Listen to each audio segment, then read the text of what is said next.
Shabbat Shalom. Shabbos.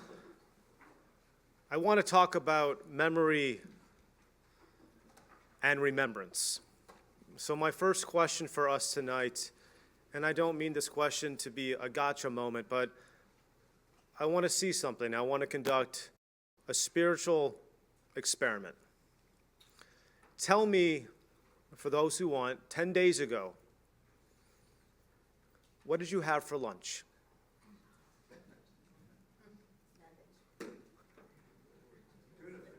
You're certain you had tuna fish? I don't remember. It was either a salad or a sandwich. I don't remember. I'm a creature of habit, but does anyone know what they had for lunch 10 days ago? I can tell you this little book right here. Okay, I want to try another thing too. On Monday,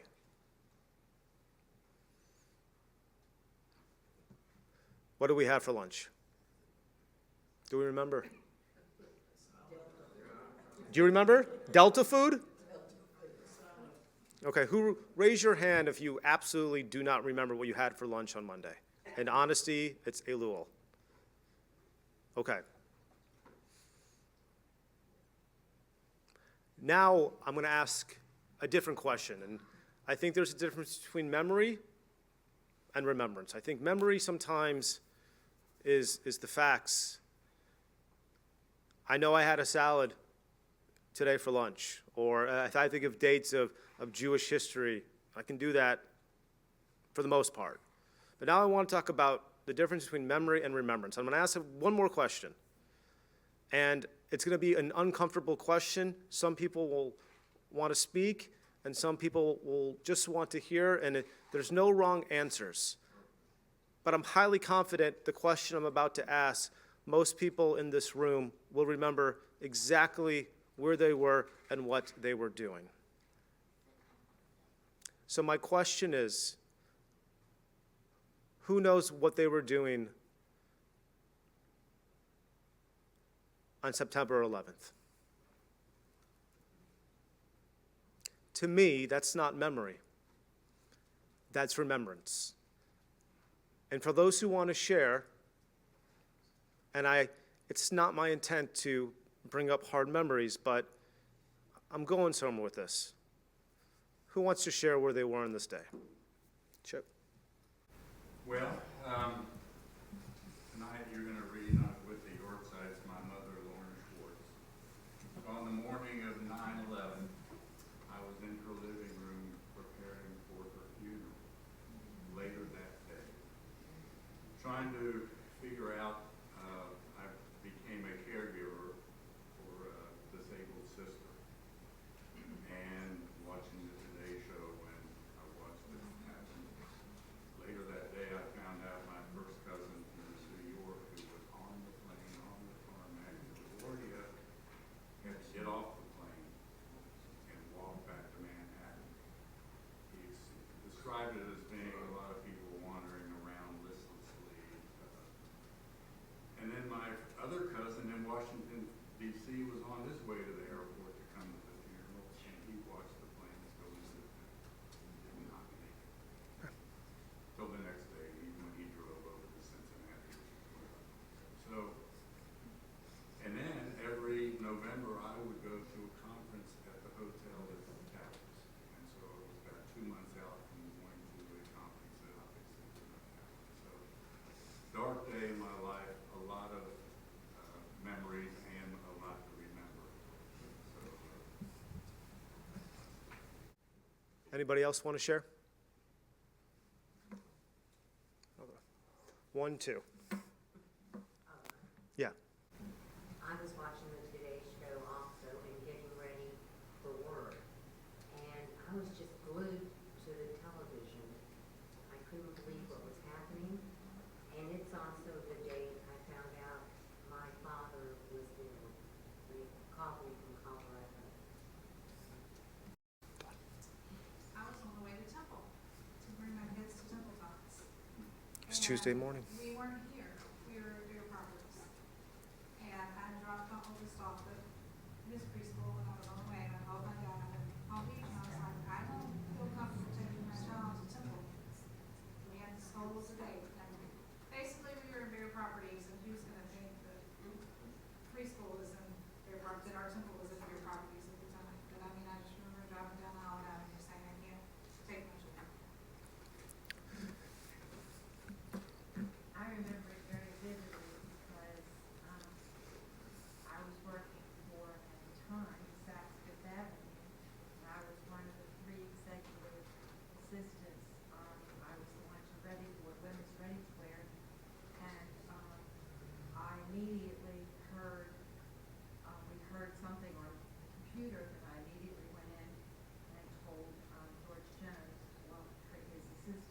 everybody was in New York. And I said, we got to find out where they are. We have a big problem. It was a quite unshattering day. Okay. Thank goodness everybody came home. Okay, we'll take a few more. I was with students at Isidore Newman School in New Orleans, in the office, surrounded by high schoolers, but only imagine the ripple effect of all of us kind of spreading out to see how we could best help and deliver the message appropriately to the different ages of the kids. Okay. A horrible day. And I talked to a congregant earlier, and I just want to mention this. She was walking in New York, heading downtown, and then turned around. She was visiting her daughter, and I said, how'd you get home? And she said, by the luck of God, I was able to get the Parisian bus. And I'm sure you know who I'm talking about. I said, how long was that bus ride back from New York to Birmingham? And she said, it didn't matter. I was just happy to be on the bus. So we all remember. And for me, I was 19 years old. I was in between classes. I was in the student lounge, and it's something about the lack of frontal lobe development, because when I was 19, we all can imagine what I did on that Friday and Saturday, because it wasn't developed yet. And I'm going to ask the same question, but we don't have to get the responses. As I said, where were we on October 7th on that Saturday morning? I remember every single detail of that moment like it was yesterday, and I'm sure many of us have the same feeling. So after the first couple weeks, after the first week of 9/11, of the fear, the sadness, what else did we feel? Was there any positive feeling that came? Positive feeling after 9/11? Anything? For the celebration of the first responders, FDNY, the police, the first responders, the people that rushed in. That's where I want to go. The feeling of unity. And I gave a sermon on Yontif 4 years ago. It was the 20th anniversary, and I asked David Frank for his sermon. And it was in there about the shortage of American flags. That we were, in a way, we were united that this most significant event that changed everything. We found a way, I guess politically speaking, truly to be purple. And I remember all the concerts that they had, the special albums. There was something about the pride of being American. And there's an incredible documentary about, I'm going to say a president's name from the pulpit, and I think we're all going to be okay. But when George W. Bush threw out that pitch at Yankee Stadium, how old were you then? 10. Okay. But he was wearing a bulletproof vest, and Derek Jeter said, you got to throw a strike. It's if you don't throw a strike, you're going to lose the moment. And he comes out, and the crowd is cheering, and he throws a perfect strike. And there was something about it that brought a form of healing. And even though the Yankees lost to Arizona in 7 games, there was something special with that. I think that's the first time in Major League Baseball, I know certain historians are here, that baseball went to November, correct? Usually we stay in October. It was November baseball because everything got delayed. There was no football. I'm assuming there wasn't any college football. It wasn't nothing. Everything stopped. It was collective mourning. In a way like October 7th for the Jewish world in Israel, everything stopped. I remember I tried to get a Detroit Fire Department t-shirt. I couldn't get it. Even Detroit Fire Department was sold out. But the celebration of unity was everywhere. But it's such a paradox. We never get together when good things happen. And we've had a lot of great wins as a collective country. Tons of great wins in sports and economics and technology. And there's no shortage of American flags. You get one on Amazon immediately, but you get my joke, my point that we never celebrate the good. But when there's such tragedy, at this pivotal moment in American history, we found ourselves to come together. And I'm assuming that 99.9% of high holiday sermons had to be rewritten because of where that event failed in September, 24 years ago. I'm not asking us to remember what we had for lunch 2 weeks ago or what we watched on TV. These are ancillaries in life that we should forget because they're meaningless. As I tell the B'nai Mitzvah students that, do what happens if you make a mistake? And they said, nobody will know. And I say, well, that's not true. I'll know. And then I say, do you know how many mistakes I make? And they laugh. But I said, do you get nervous when you tie your shoe? They go, no, because things don't mean anything. And it's okay that we forget what we didn't have for lunch. But I want us to remember that there's still good in this world. And in light of what happened 2 days ago, whether one's on the right or one's on the left, that there's certain ideals in this country that have got to be celebrated. The freedom of thought, not to interfere with one's personal or intellectual liberties. This is what makes America great. But what makes Judaism great when we can have debates and discourse and have dinner afterwards. For those who saw my announcement that only 8% of people in this country are friends with different political ideologies, and I thought that was just nonsense. And I saw another statistic, I know it's not Yontif, that 30% of college students believe that it's okay to use violence if they find speech they don't like. And we got to find a way to celebrate the good. So I started researching. I was trying to find quotes from famous rabbis, from intellectuals, thinkers who could give us something, what they said on 9/11 to be inspiring.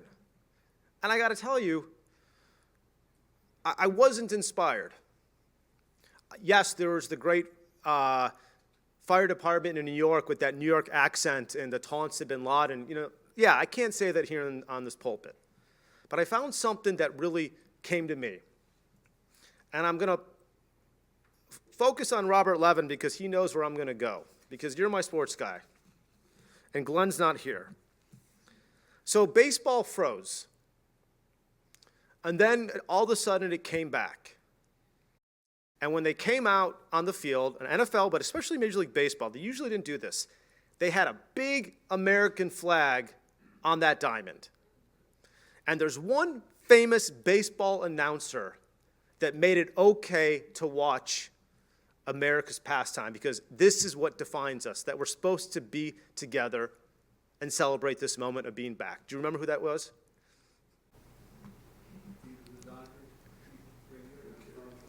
Close. Jack Buck. Jack Buck, okay? And he wrote this poem. And you can't get a full copy of it because they won't allow the full edition. And I want to share part of this poem tonight because where we are right now in our world, I think if Jack were still alive, his son is.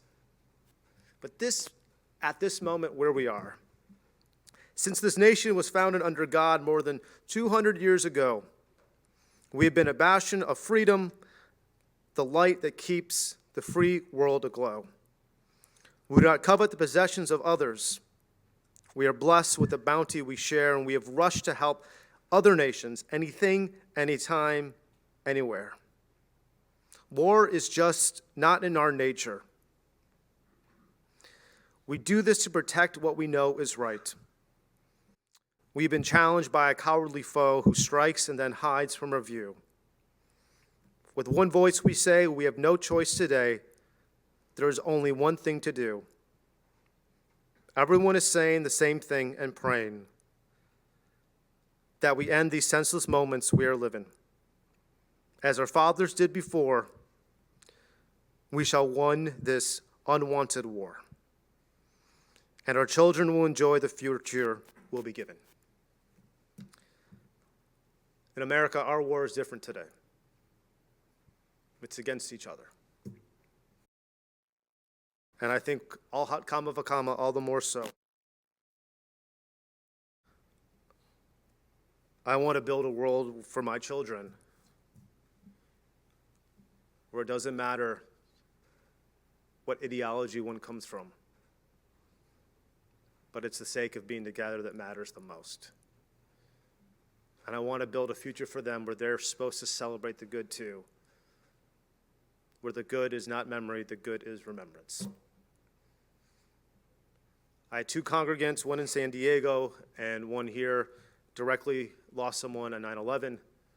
And there's another individual in this room who was responsible to refortify the Pentagon. I'm not going to call on this individual, but their lightness finds a way to shine. Someone in this room rose above to rebuild the Pentagon.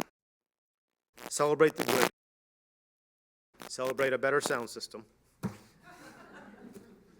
Celebrate those idiosyncrasies in life, and we rise together for Elena 586.